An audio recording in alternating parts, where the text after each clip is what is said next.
Hello friends, welcome to your own channel shares of market. Bank Nifty analysis की एक और नई video में आपका स्वागत है। चलिए मंडे के लिए और आने वाले 2 से 4 दिन के लिए एनालिसिस करते हैं। नेक्स्ट वीक में क्या रहेगा, बैंक निफ्टी का किस तरफ डायरेक्शन रहेगी। बैंक निफ्टी ने जो हमें क्लोजिंग दी है 42,371 की क्लोजिंग दी है, जो कि लास्ट क्लोजिंग से 289 पॉइंट अपसाइड की क्लोजिंग दी है। जो gap bank Nifty gap up open हुआ था 80 से 90 पॉइंट के, और जो हाई बनाया है 42,453 का बनाया था, और जो लो बनाया था 41,885 का बनाया था। तो ये लेवल्स थे।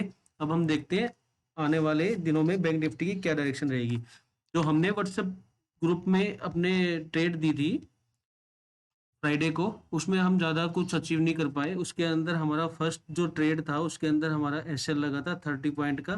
सेकेंड ट्रेड के अंदर हमने जो ट्रेड लिया था उसके अंदर 60 पॉइंट का टारगेट आया था, बट 60 पॉइंट के बाद में वापस रिवर्स हो गया और 30 पॉइंट का एसएल लगा था। तो जो लोग 60 पॉइंट पे फर्स्ट टारगेट पे बुक कर लेते हैं उनके लिए तो प्रॉफिट है। सेकंड और थर्ड टारगेट का जो वेट करते हैं उनके लिए एसएल लगा है, तो हम एसएल ही कंसीडर करेंगे इसे। जो थर्ड जो हमारा ट्रेड था उसके अंदर भी हमें 30 पॉइंट का एसएल लगा था। मार्केट ने कोई अच्छा मूवमेंट नहीं दिया। जो सेकंड में हमारा 60 पॉइंट का टारगेट आने के बाद में 30 पॉइंट एसएल लगा है, वो एसएल इसलिए लगा है क्योंकि हमारा एसएल बहुत छोटा होता है। अगर यहाँ हमारा एसएल बड़ा होता तो फिर हमें टारगेट भी मिल जाते। और जो हमारा फाइनल टारगेट था इसके अंदर 200 पॉइंट का था, और बैंक निफ्टी ने 700 500 पे लेके 700 पॉइंट का, तो मतलब दो ऑलमोस्ट 200 पॉइंट का टारगेट था, और इसने हाई जो बनाया था 730 का बनाया था। तो अगर छोटा एसएल होता तो हमारा टारगेट आ जाता, बट हम एसएल छोटे इसलिए रखते हैं ताकि हमारी लॉस कम से कम हो, और प्रॉफिट जब हो तो बड़ा प्रॉफिट हो। तो कोई दिक्कत नहीं है, मंडे या ट्यूसडे को हम ये लॉस अपना रिकवर कर लेंगे, ज़्यादा बड़ा नहीं है। 90 पॉइंट का एसएल ही मान के चल रहे हैं। तो ये एसएल था। अगर आप लोग भी व्हाट्सएप ग्रुप ज्वाइन करना चाहते हैं तो डिस्क्रिप्शन में लिंक है, वहां से आप व्हाट्सएप ग्रुप ज्वाइन कर सकते हैं, फ्री ऑफ कॉस्ट है। तो अभी देखते हैं हम bank Nifty daily daily chart पे देख रहे हैं। पहले हम डेली चार्ट पे ये देखो, एक डब्ल्यू पैटर्न बनता हुआ दिख रहा है। अगर बैंक निफ्टी अब ऊपर जाएगा तो ये डब्ल्यू पैटर्न है। यहाँ पे डबल बॉटम भी है, और बैंक निफ्टी पिछले 4-5 दिन से इसी के अंदर यहाँ पे सपोर्ट लेके वापस रिवर्स हो रहा है, और 250-300 पॉइंट सेकंड सेशन में 250 से 300 पॉइंट रिकवर करके ऊपर बंद होता है, और 42,000 के ऊपर ही बंद हो रहे हैं अभी हम। तो अभी जो बैंक निफ्टी का हमने लास्ट एनालिसिस वीडियो में भी बात की थी डेली चार्ट पे, कि हमारे लिए छोटा सा हर्डल 42,400 है। इसके ऊपर डे क्लोजिंग मिलते ही 42,700, और उसके बाद में हमारे लिए लेवल होंगे 43,150 और 43,630 के। ये लेवल होंगे हमारे ऊपर की तरफ बैंक निफ्टी के। और 630 के जो ये लास्ट लेवल है, इसके ऊपर हमें डे क्लोजिंग मिल जाती है, तो फिर हम 1200 से लेके 1500 पॉइंट की वन वे मूवमेंट अपसाइड को देखेंगे।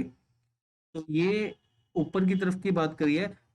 जो फ्राइडे को है 42,453 का हाई बनाया था, लेकिन 400 के ऊपर हमें क्लोजिंग नहीं मिल पाई। डे क्लोजिंग 371 के आसपास मिली है। तो अभी मे भी हमें मंडे या ट्यूसडे को डायरेक्ट 42,700 के ऊपर ही क्लोजिंग मिल जाए। डाउन साइड की बात करें तो डाउन साइड में एक तो 42,000 का जो लेवल है साइकोलॉजिकल लेवल है। अगर 42,000 के नीचे हमें डे क्लोजिंग मिलेगी तो हमारे लिए 41,800 एक टेक्निकल लेवल आ रहा है। यहाँ तक हम जा सकते हैं। यहाँ से सपोर्ट लेके हम 2-3 बार आ चुके हैं। यहाँ पे आप देख सकते हैं ये 41,700-800 के पास सपोर्ट लेके वापस रिकवर कर रहे हैं। 41,800 अगर इसके नीचे भी हमें डे क्लोजिंग मिलती है तो फिर हम डाउन साइड में 40,700 तक के लेवल भी देख सकते हैं। तो ये था डेली चार्ट पे। डेली चार्ट पे 2 से 4 दिन का व्यू बैंक निफ्टी का, जिस भी डायरेक्शन में जाएगा हमने आपको टारगेट बता दिए। अब हम देखते हैं मंडे के लिए हमें किस डायरेक्शन में ट्रेड करना है। उसके लिए चलते हैं हम 15 मिनट टाइम फ्रेम पे। ये 15 मिनट टाइम फ्रेम हमने ओपन किया है। 15 मिनट टाइम फ्रेम के अंदर देखेंगे बैंक निफ्टी के लिए अभी एक रेंज आ रही है 42,240 से लेकर 42,450। अगर इस रेंज के अंदर बैंक निफ्टी ओपन हो रहा है, ये नोट कर लो, तो फिर हमें रेंज ब्रेक करने तक वेट करेंगे। ऊपर की तरफ 42,450 यहाँ है, और नीचे की तरफ 42,240। तो ये लेवल आ रहा है। अगर यहाँ इस रेंज के अंदर बैंक निफ्टी ओपन होता है तो हमें अपसाइड या डाउन साइड जिस भी तरफ बैंक निफ्टी ब्रेक करेगा उसी तरफ के लिए डायरेक्शन में ट्रेड करेंगे। ऊपर की तरफ अगर ब्रेक करते हैं तो हमारा जो टारगेट होगा, फर्स्ट टारगेट होगा 42,560 का। सेकंड टारगेट होगा 42,680 का। और ये टारगेट 42,680 बहुत इंपॉर्टेंट है। ये एक रेजिस्टेंस का भी काम करेगा। यहाँ से बैंक निफ्टी कई बार रेजिस्टेंस लेके वापस रिवर्स हो चुका है। इसके ऊपर निकलता है तो फिर हमारे लिए 42,820 तक के टारगेट देखने को मिलेंगे ऊपर की तरफ।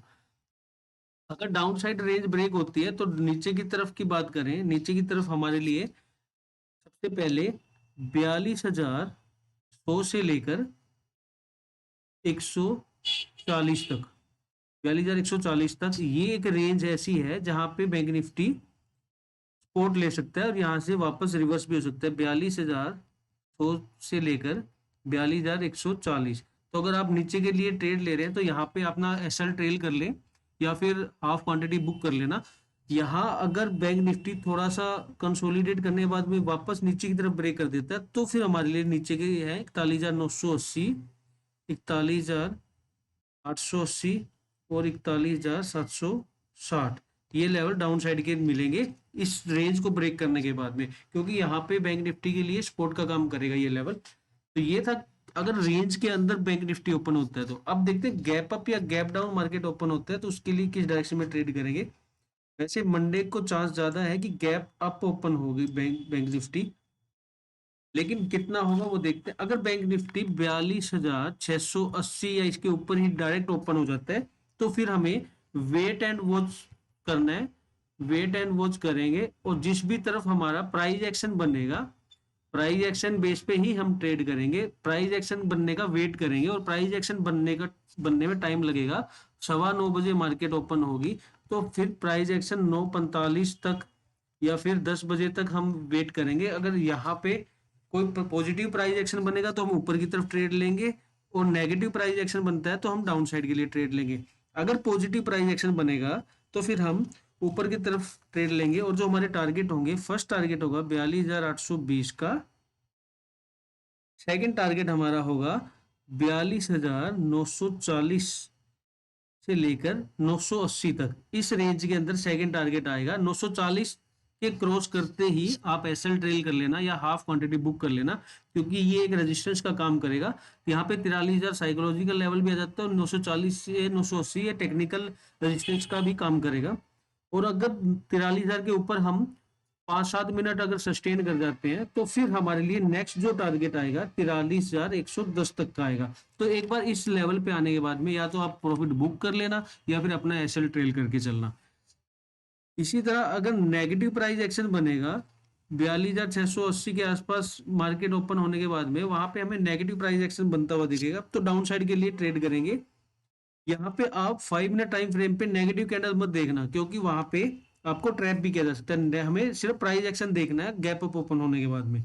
वहां अगर प्राइस एक्शन नेगेटिव बनता है तो 42,570 फर्स्ट टारगेट होगा और 42,460 सेकंड टारगेट होगा। मुझे अब ये दो ही टारगेट दिख रहे हैं गैप अप होने के बाद में नेगेटिव प्राइस एक्शन बनते हुए, तो इसके नीचे जाता हुआ नहीं दिख रहा। यहाँ से सपोर्ट लेके वापस ऊपर आ सकता है और अगर इसके नीचे जाएगा तो मैं आपको व्हाट्सएप ग्रुप पे लाइव मार्केट में अपडेट कर दूंगा, आप व्हाट्सएप ग्रुप ज्वाइन कर सकते हैं।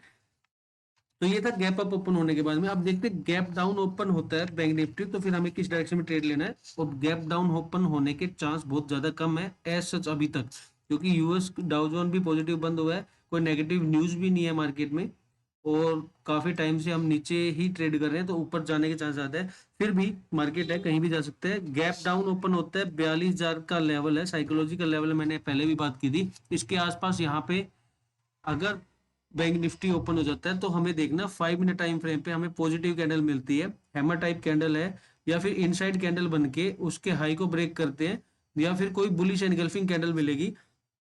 पहले 5-10-15 मिनट के अंदर ही 5 मिनट टाइम फ्रेम पे देखना है तो फिर हम ऊपर के लिए ट्रेड करेंगे। और जो हमारे टारगेट होंगे, फर्स्ट टारगेट होगा 42,140, सेकंड होगा 42,260 और थर्ड टारगेट होगा 42,380। ये ऊपर के लिए टारगेट होंगे। लेकिन bank Nifty gap down open हो जाता है 42,200 के पास और यहाँ पे कंसोलिडेट करता है, किधर भी नहीं जा रहा 25-30 मिनट, और फिर जो एक रेंज बनेगी इसकी उसको नीचे की तरफ ब्रेक करेगा। नेगेटिव प्राइस एक्शन बनता हुआ दिखता है या रेंज नीचे की तरफ ब्रेक होती है तो हम एक छोटा सा रिस्क लेंगे। जितनी क्वांटिटी आप एज यूजुअल ट्रेड करते हैं उससे हाफ क्वांटिटी में ही ट्रेड करना विद स्ट्रिक्ट एसएल के साथ। और जो टारगेट हमारे हुए 41,910 फर्स्ट टारगेट होगा, 41,780 सेकंड टारगेट होगा, 41,660 तक के हम लेवल यहाँ पे देख सकते हैं। तो ये था बैंक निफ्टी एनालिसिस प्रिडिक्शन हमारी मंडे के लिए और आने वाले वीक के लिए डेली चार्ट पे और 50 मिनट टाइम फ्रेम पे हमने देख लिया। दोस्तों अगर आपको वीडियो अच्छी लगी तो प्लीज लाइक करें, अपने नियर एंड डियर को भी शेयर करें ताकि सबको इसका बेनिफिट हो सके। चैनल सब्सक्राइब नहीं किया तो प्लीज सब्सक्राइब कर लें और बेल आइकन भी प्रेस करें ताकि आपको न्यू वीडियोस की नोटिफिकेशन आप टाइम टू टाइम मिलती रहे। तो इस वीडियो को करते हैं यहीं पे एंड, मिलते हैं नेक्स्ट वीडियो में। Thanks for your love and support, keep watching shares of market.